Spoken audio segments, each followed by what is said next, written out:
Alhamdulillahirrabbilalamin, kembali lagi di Islami Twindah. Masih di tema kita hari ini adalah dikit-dikit minta tolong. Nih buat jamaah yang ada di studio dan juga yang di rumah, kita istirahat sedikit. Kita mau coba refresh pikiran kita, inget-inget zaman dulu waktu kita pernah belajar di SD atau di madrasah ya. Ada pelajaran-pelajaran yang diajarkan oleh guru-guru kita itu yang kadang-kadang sekarang itu kita jadi apa ya, lupa gitu ya. Makanya kalau gitu langsung aja kita masuk ke segmen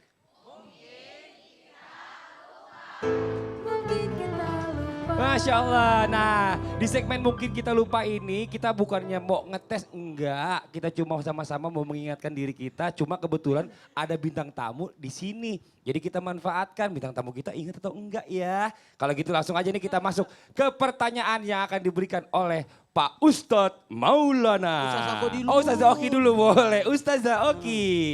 Buat siapa Alisa Ustazah? nih. Buat Alisa. Insya Allah bisa. Amin. Pertanyaannya adalah Jeng jeng jeng jeng. sambung ayat. Oh, sambung ayat. Oke. Ayat ketiga dari surah Al-Kautsar. Atau disebutkan dulu nggak nih suratnya? Atau baca dulu deh kalau tahu. Kalau nggak tahu baru nanti di Kadang suka bingung Al-Kausar yang mana ya surahnya ya gitu. Inna a'taina kal kausar. setelah Ayo. kalimat fasholil lirabbika wanhar.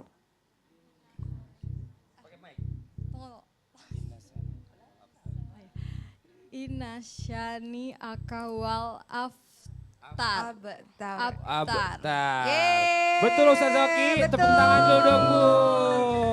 Ini Masya Allah surah Al-Kautsar ayat 1 sampai 3 ini berisi Allah memperingatkan kepada Nabi Muhammad SAW bahwa Nabi Muhammad telah diberikan kenikmatan yang sangat banyak.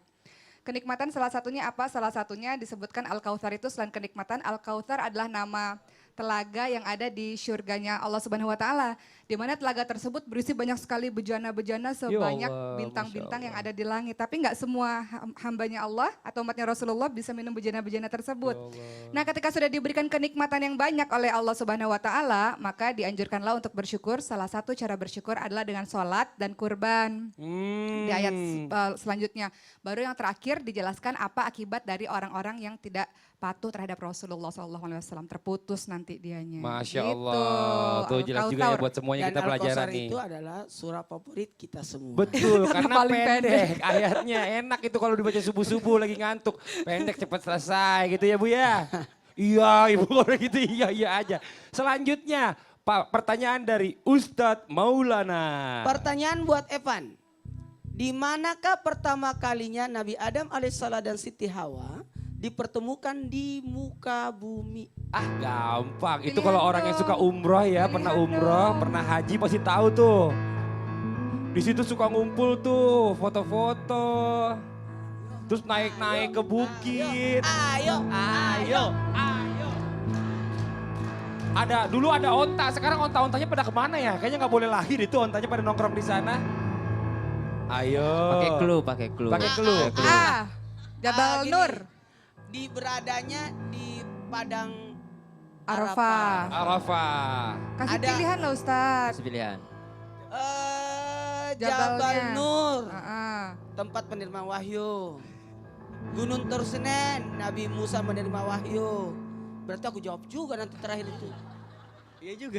Enggak kan ada macam-macam tuh di situ Ada kan. jabal, Kalau kayak gunung-gunung ada- itu dibilangin kan jabal ya. Iya, Ah, jabal. Ada Jabal jabal apa? rumah. Ada Ada jabal Jabal nur, Rahmah. ada jabal rahmah. Jabal Arafah. Jabal Arafah. Sedikit lagi. Belum. Dikit Belum. lagi. Jabal yang ada di Arafah namanya Jabal.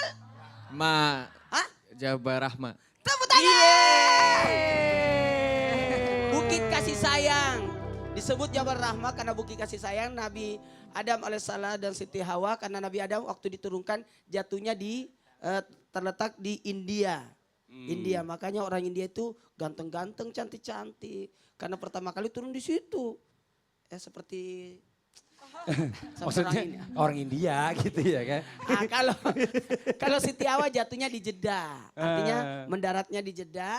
Disitulah makanya Jeddah itu nenek. Nah Jeddah nenek. Berjalan, mencari. Ketemulah di Jabal Rahmah atau Bukit Kasih Sayang. Masya Allah. Nanti ke sana ya. Udah pernah ke sana? Belum. Nanti ke sana. Makanya kalau misalnya udah pernah ke sana Tapi pasti jawabnya yakin. bahaya juga tuh sekarang kan ada semacam Tugu. Suka Tugu. ditulis-tulisin. tulis namanya. itu Kalau yang mau nggak boleh. nulis-nulisin gini aja, jangan. Tapi jangan, takutnya jatuhnya sirik. Iya, Nah, jangan. udah datang aja di sana lihat. Ya, karena berdoa, nggak ada- berdoa. Ah. Sebagaimana engkau telah mempertemukan Nabi Adam dan Hawa, sekian lama mencari jodohnya, pertemukanlah juga aku dengan jodoh. Iya. Asik. Oh ini Ustadz Syam nih Di sana- besoknya di mau sana umroh tuh- langsung ke sana Dan di sana harus. tulisannya rata-rata Indonesia. Iya, betul. Budi, Ani. Love, love. Gitu, ya, Yo. love. Udah Indonesia semua rata-rata Nggak Indonesia. apa-apa. Jadi kalau ada doakan aku di Jabal Rahmah ya, karena salah satu termasuk adalah tempat turunnya wahyu. Masya Allah, tepuk tangan lu dong Bu buat bintang tamu kita hari ini. Terima kasih banyak nih buat jamaah yang di rumah. Langsung aja yuk kita dengarkan tausiah dari Ustadz Maulana tentang kapan saat yang diperbolehkan kita minta bantuan orang lain. Langsung aja tepuk tangan lu dong buat Ustadz Maulana. Boleh Sebelumnya duduk saya lagi, minta tolong, silakan. kursinya diangkat ya. Siap. Duduk Ustadz. lagi. Iya. Makasih banyak sudah tolong angkat kursinya. Oh minta tolong ya? Soalnya menghalangi. Kapan kita minta tolong kepada orang lain? Sebelum saya bahas kapan kita minta tolong, sebelumnya saya akan bahas dulu kepada siapa kita minta tolong. Hanya kepada Allah. Tapi kalau kepada makhluk, seharusnya kita minta tolong kepada makhluk siapa? Jangan yang sudah, usahakan cari 3 syaratnya kalau kita minta tolong kepada makhluk ya. Makhluk yang kita minta tolongi tidak boleh yang sudah mati. Minta tolonglah kepada yang hidup. Kan banyak minta tolong kepada kuburan. Nah itu kan yang sudah mati kan. Jangan minta tolong kepada yang sudah mati. Karena dia pun minta tolong sama kita. Iqra'u yasin ala mautikum, bacakan yasin untuk orang matimu. Jadi justru mereka yang butuh pertolongan doa-doa kita. Assalamualaikum ya ahlal kubur. Berarti kita mendoakan mereka kan? Karena mereka butuh. Nah, Allahumma ghafir lil muslimin wal muslimat wal mu'minin wal mu'minat. Berarti kita doakan orang mati. Kan tidak mungkin doa itu, ya Allah ampuni dosanya orang yang hidup, yang mati tidak usah. Enggak kan?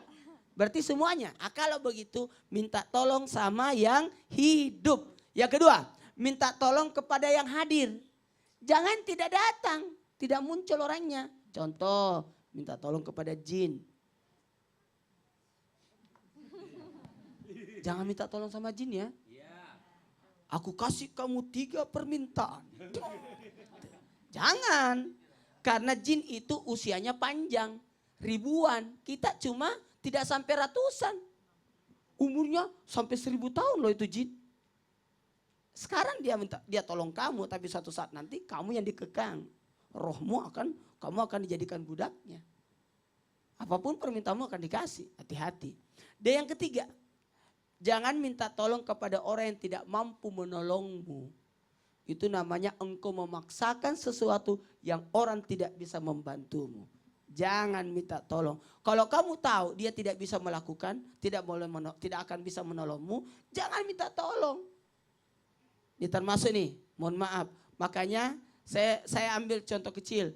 Ibu-ibu mau datang bertamu di rumah orang, lihat-lihat waktu. Jangan bertamu sebelum subuh. Tidak ada yang bukakan kamu. Karena orangnya masih bobo. Nah, mungkin kau ditolong karena engkau datang bertamu di saat yang tidak tepat. Jamaah. Sekarang, kapan kita bisa minta tolong? Minta tolong cuma 2 hal, tolong menolong itu tadi. Dalam kebaikan dan dalam ketakwaan. Bisa nggak kita minta tolong salat berjamaah? Ayo kita tolong menolong. Ada jadi imam, ada jadi makmum. Kalau bisa nunggu-nunggulah sedikit. Jangan langsung habis azan langsung kamu tungguin dulu. Ayo kita tunggu. Ya, kalau yakin ada orang tungguin, itu salah satu bentuk pertolongan dalam al-ibadah.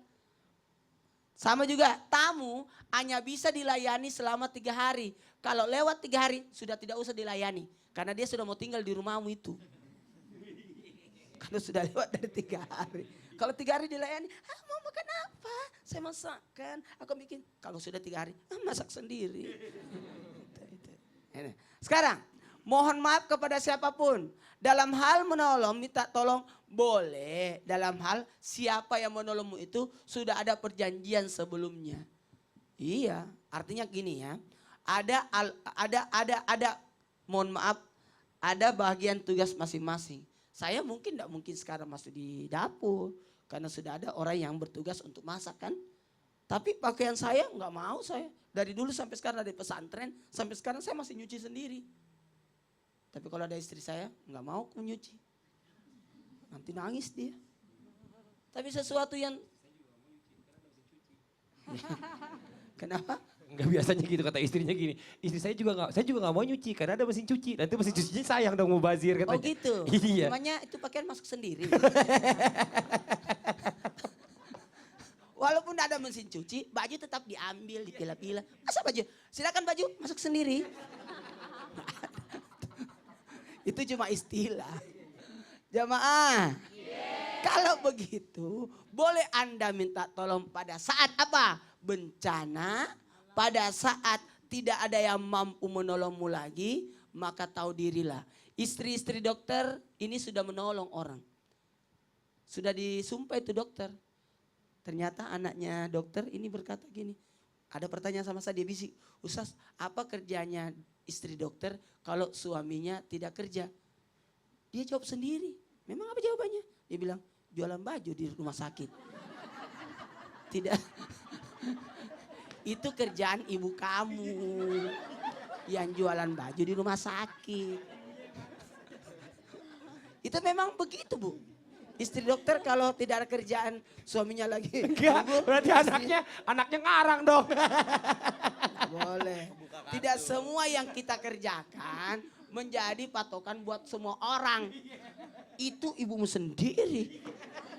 Enak aja ibunya sendiri dibocorin rahasia. Nah gini, sama saya, istri saya minta istirahat, tidak ngajar. Saya bilang jangan, cobalah sebulan. Apa yang terjadi? Apa Pak Ustadz? Dia bete. Wanita itu tidak boleh dianggurin. Bener. Wanita itu harus ada kerjaan. Ada Bu ya, kesibukan. ada kesibukan. Nah. Makanya orang dulu itu menenun. Perempuan itu menenun, rajut. Jadi pokoknya intinya ada kesibukan. Masya Allah luar biasa nih. Ini mudah-mudahan jadi tambahan ilmu juga buat kita semua. Buat jamaah yang di rumah jangan kemana-mana nih. Kita akan lanjutkan lagi setelah ini kita akan mendengarkan tausiah dari Ustazah Oki tentang bagaimana supaya tidak selalu mengandalkan orang lain. Mau tahu gimana caranya Bu? Mau tahu? Gampang. Setelah yang satu ini ya, tetap di Islam itu Indah. Jamaah. Oh jamaah. Alhamdulillah.